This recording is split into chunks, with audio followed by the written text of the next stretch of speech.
Some of you probably know history better than me. But it's important to know a little about the history when you read the scriptures. Now, what this is all about is that the scripture tells us that Babylon the Great is going to be totally destroyed immediately before the tribulation period. Right. It's going to bring a tribulation period on. Right. So it's important to know where Babylon is. Babylon the Great is. Now, I can't get over there, but I think maybe I can point to some of these things up here. Here you have two rivers right there. The Tigris and the Euphrates River. This was an area right here that was called Assyria. And Assyria was a very, very strong empire with its chief city, Nineveh.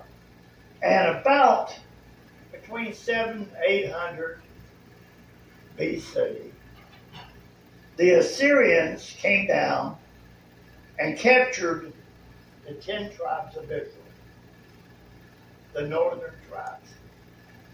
They tried to take Jerusalem, but they couldn't. Yahweh stopped them.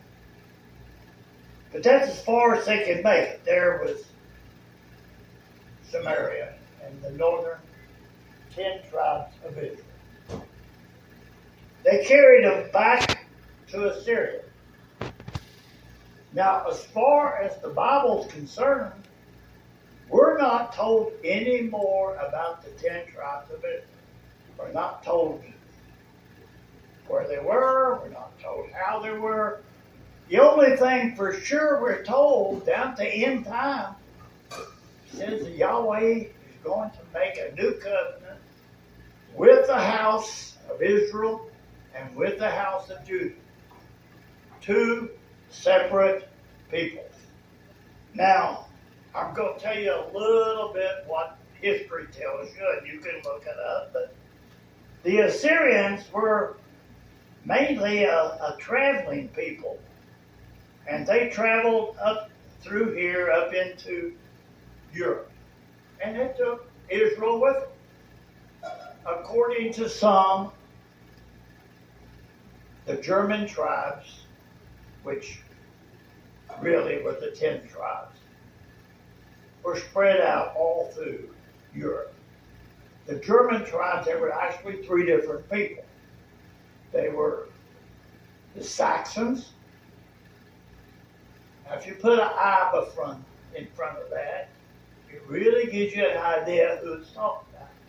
Isaac's sons. Another group of Germans called the Prussians. They were fearsome, warlike people, Assyrians. The original Assyrians. There were also mountain people of Germany who were probably also part of the 10 tribes. No one knows for sure. But that's all we are told. Now, the prophecies tell us plenty about Israel. You read the book of Hosea, it's all about Ephraim. And Ephraim is the head of Israel. Many of you all remember the prophecies that Jacob gave to Joseph's sons, Manasseh and Ephraim. Manasseh being the elder, Ephraim the younger. And how that Jacob crossed his hands and blessed the younger, Ephraim, over. And he said he's going to be a multitude of nations. The word nation and state both mean the same thing. The state of Israel is the nation of Israel. The state of whatever, Mexico, is the nation of Mexico. State and nation mean the same thing. A multitude of states is what Ephraim's going to become. All right. Now, roughly 150 years later, Babylon. Babylon simply means people that talk confusing ways. What Babel means. But there was a city here where the Euphrates and the Tigris come together, right there close to Baghdad, where it's at. Where it was a city, it was a city of Babylon, but it ruled all this area that Assyria had ruled. And they came down and took Judah, as we well know, and took them to Babylon. They went all the way down and took Egypt. So they ruled all that area there. Along about 100 years after that, maybe.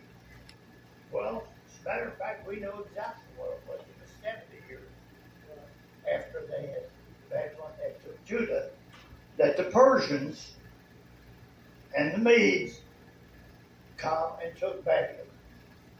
And they ruled all this area, plus the area that Babylon had ruled. Along about 300, 400 BC, there was a man who ruled Macedonia by the name of Philip II. And he put together all these people up here, the Greeks, brought them, Athens and the Spartans, brought them all together, who had been fighting for all these hundreds of years. And when he was assassinated, his son, Alexander, took over, took an army. His army, even after he had went down through what's now called Turkey, which he ruled, and he only had around 100,000 people in his army. And here at Issus, in the year 333 BC,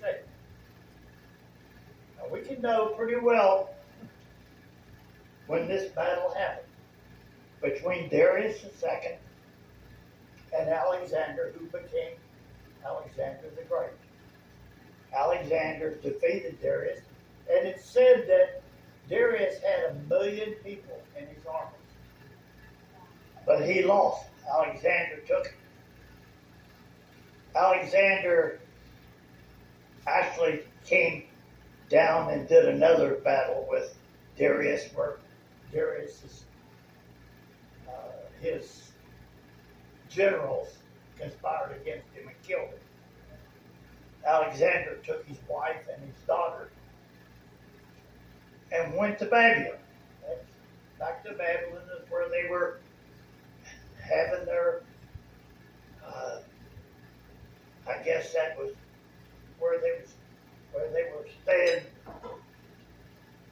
and making it their fort, whatever you want to call it. Alexander left there, came, and he came down through this area here, and he took all these. The funniest thing about this, he didn't have any battles. The only battle he had was the ones that was offshore. And you know the story about how they refused to obey him. And so he got his armies together and built a causeway out and went out there and killed all of them that were there. They were a boat people. They got in their boats and went over here and set up in Phoenicia. But when Alexander came by Jerusalem, they went out and gave him the keys to the city. All these other countries, Lebanon and all these other countries, just give in to him. He got down here to Egypt, and he started a city right here called Alexandria. Mm-hmm. Now, a couple of funny things about this is that some of the priests showed him a copy of Daniel. Daniel's prophecy. And he looked at that 8th chapter and he said, that's me. And it was. The 8th chapter of Daniel starts right off with the battle between Darius and Alexander the Great.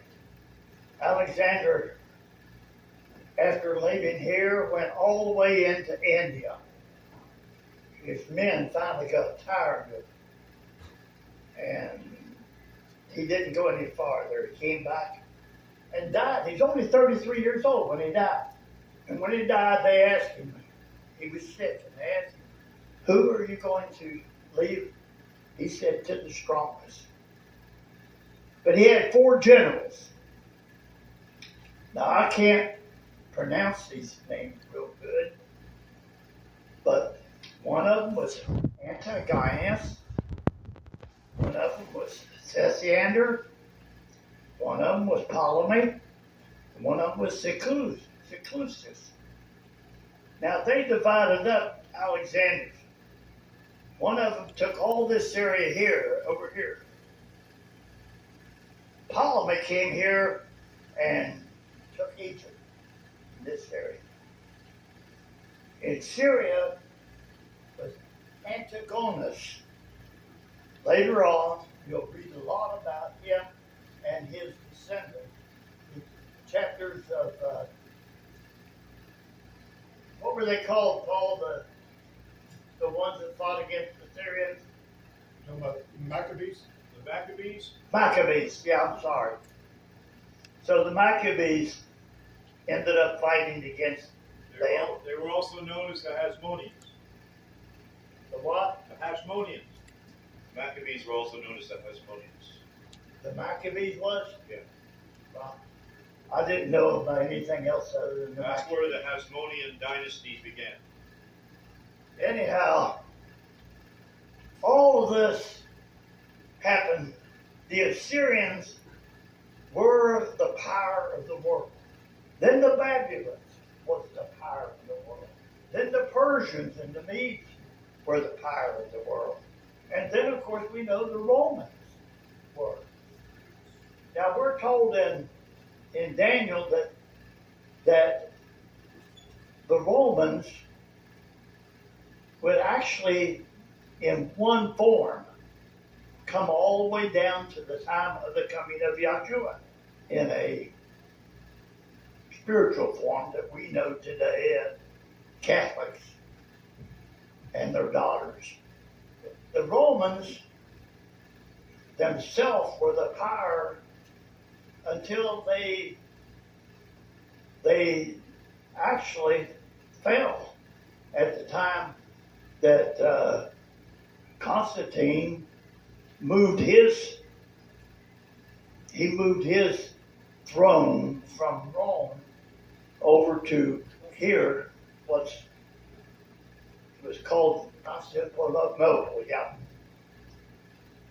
But both of these fell. Rome and the Eastern and Western fell as far as the rule in the world.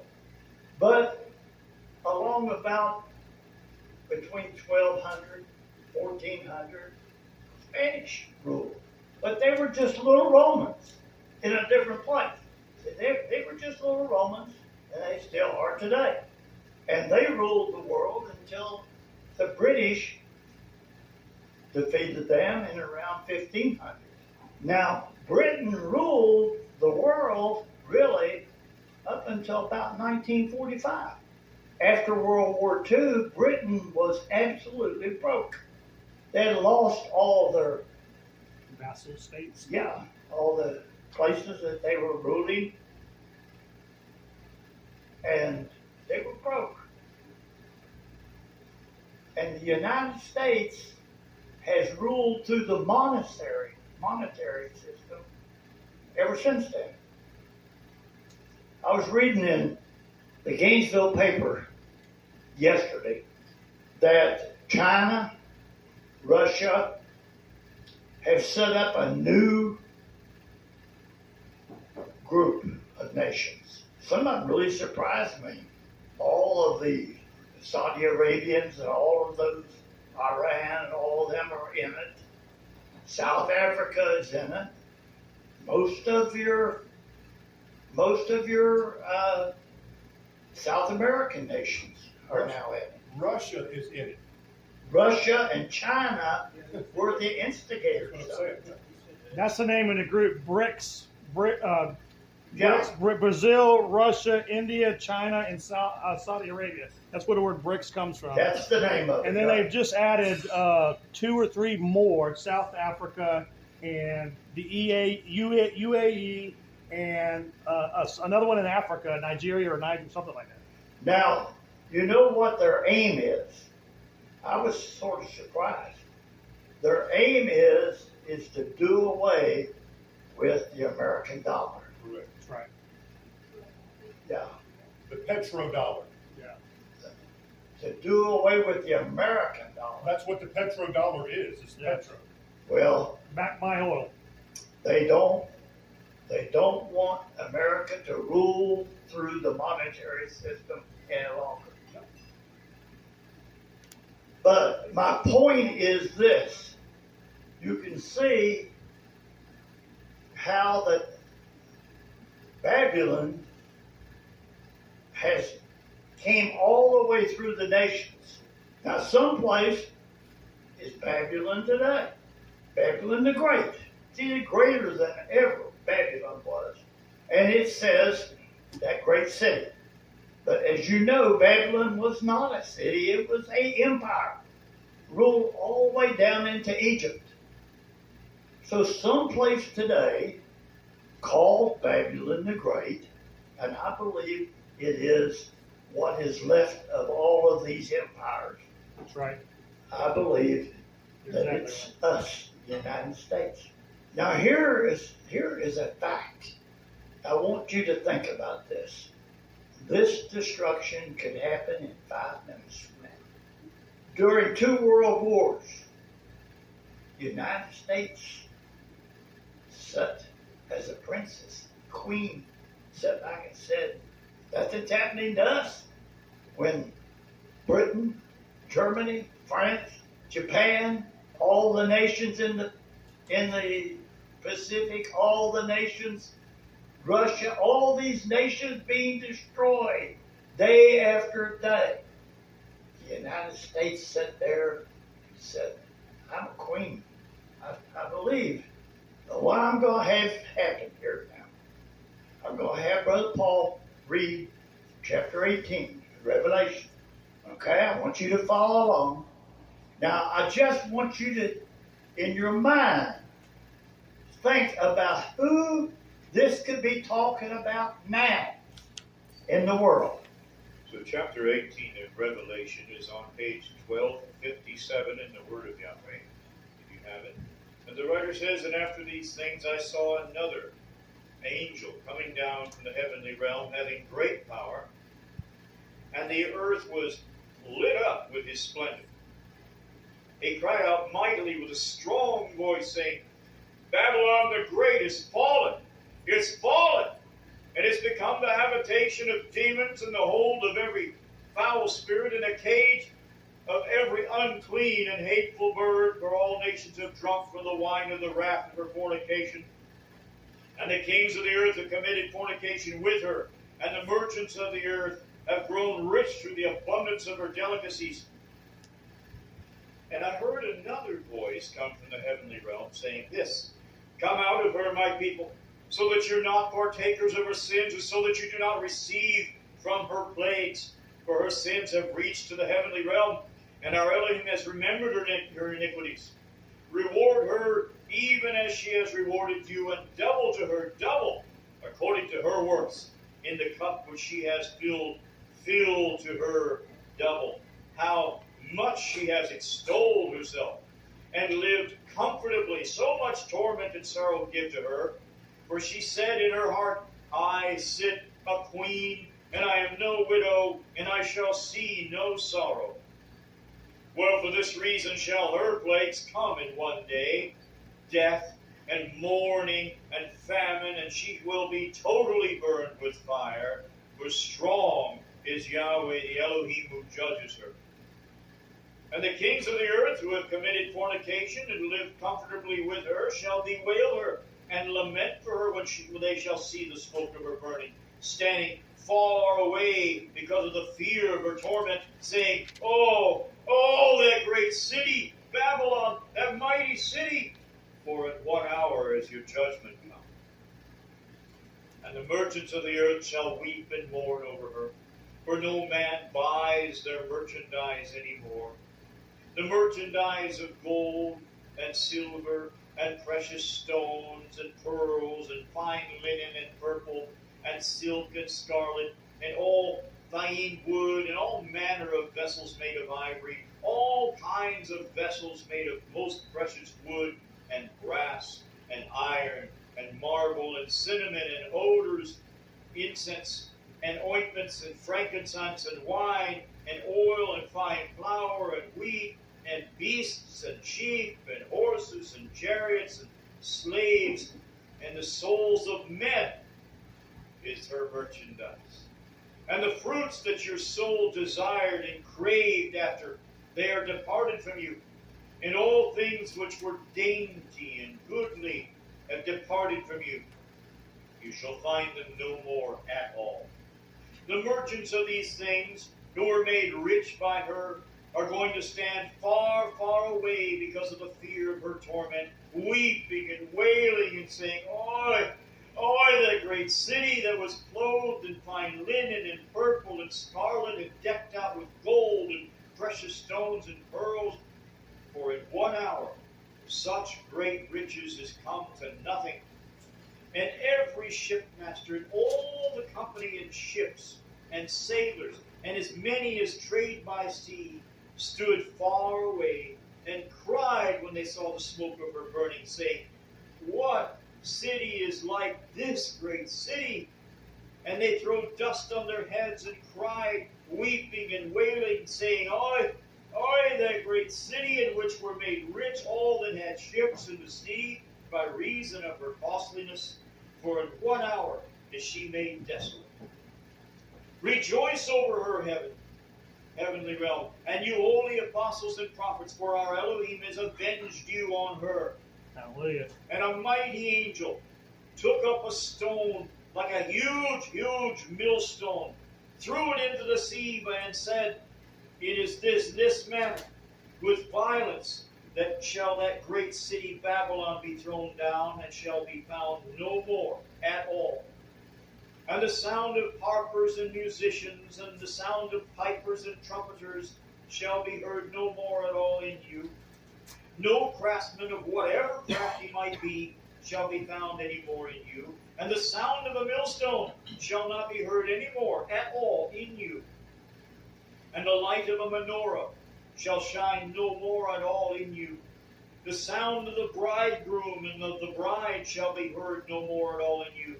Because your merchants were the great men of the earth, for by your sorceries were all nations deceived. And in her was found the blood of prophets, and of the most holy ones, and of all that were slain upon the earth. Can't you just see here that this place had two great oceans that protected it from all these destructions that we know as world wars. Today, they can drop rockets in every city in this nation. That's right. Immediately. You think they won't do it when they think that they can and get away with it? They will. What does that leave for us? I'm going to show you what I think. Let's go to Revelation chapter 7. There's two different visions here. I want to talk about this first vision, the first 8 verses in chapter 7. And after these things I saw 4 angels standing on the 4 corners of the earth, holding the 4 winds, the spirits of the earth, so that the wind should not blow upon the earth, nor on the sea, nor on any tree. And I saw another angel ascending from the east, coming up, having the seal of the living Elohim. He cried out with a loud voice to the 4 angels, to whom it was given to hurt the earth and the sea, And he was saying, do not hurt the earth, nor the sea, nor the trees, until we've sealed the servants of our Elohim in their foreheads. And I heard the number of those who were sealed. There were sealed 144,000 out of all the tribes of the children of Israel. Of the tribe of Yehudah were sealed 12,000. Of the tribe of Reuben were sealed 12,000. Of the tribe of Gad were sealed 12,000. Of the tribe of Asher were sealed 12,000. Of the tribe of Naphtali were sealed 12,000. Of the tribe of Manasseh were sealed 12,000. Of the tribe of Shimon were sealed 12,000. Of the tribe of Levi were sealed 12,000. Of the tribe of Issachar were sealed 12,000. Of the tribe of Zabulon were sealed 12,000. And of the tribe of Joseph were sealed 12,000. And of the tribe of Benjamin were sealed 12,000. 144,000 only of Israel. I've been preaching to you for quite some time. Who is Israel? And where are they at? The 14th chapter of Revelation tells us what that seal is. And I looked, and lo, a lamb stood on Mount Zion, and with him 144,000, having his father's name written in their forehead. Now this is the first fruits, the early 144,000. But they are sealed with the name. This is exactly how the 144,000 in Israel will be sealed immediately before destruction. And I heard a voice from heaven as the voice of many waters, as the voice of great thunder, and I heard the voice of harpers singing, harping with their harps. And they sung as it was a new song before the throne, before the four beasts and the elders. And no man could learn that song but the 144,000 which were redeemed from the earth. Now we talked about this, about the graves that was opened. The people came out of the graves. Yahshua was keeping all the feasts, fulfilling all of them. He fulfilled the first fruit. He took the first fruits, presented them to the Father. That's right. These are they which were not defiled with women. What woman? The woman of the 17th chapter of Revelation. For they are virgins. These are they that follow the Lamb wheresoever he goeth.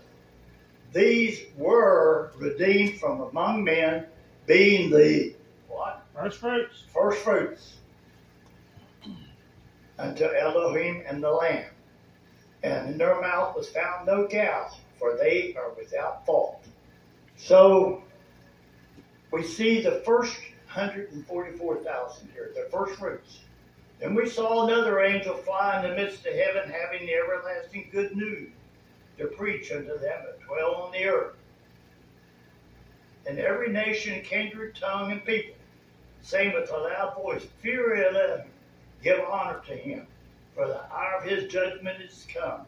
To worship him has made heaven and earth and sea and the fountains of water. That is supposed to be doing right now. That's right. And there followed another angel, saying, Babylon is fallen, that great place, city, because she made all nations drink of the wine of the wrath of her fornication. And right after that, and the third angel followed them, saying, If any man worship the beast, his image, receive his mark in the forehead or in his hand, the same shall drink of the wine of the wrath of Elohim. So you see, it falls into place that Babylon is going to be destroyed right before the tribulation period. There's going to be sealed 144,000 with the name in their forehead. I believe that's being done right now. Right now. My own thoughts are, when that last one, 144,000, is sealed, destruction will come.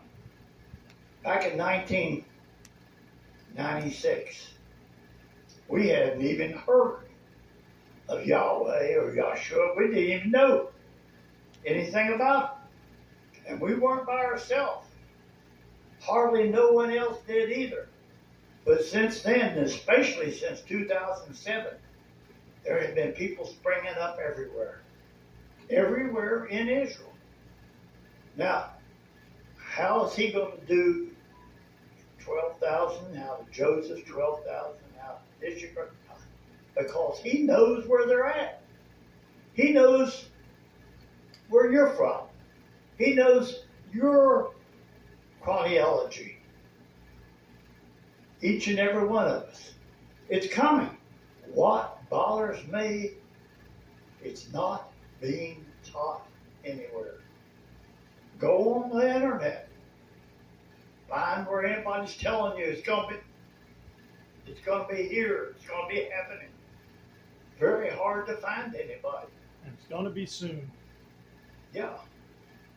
Now, I believe somehow he's going to take the 144,000 out. I don't know. No place that I know of where the scripture says that. But if he doesn't, if we are vaporized along with the other people, what makes a difference? Doesn't make a difference. It doesn't make a bit of difference to us. But what bothers me is I've got loved ones. You've got loved ones. No one is teaching this. They need to hear it. You need to tell them. Destruction is coming. And it's total destruction. Your nice car is going to burn up. Your nice home is going to burn up. All your friends are going to burn up.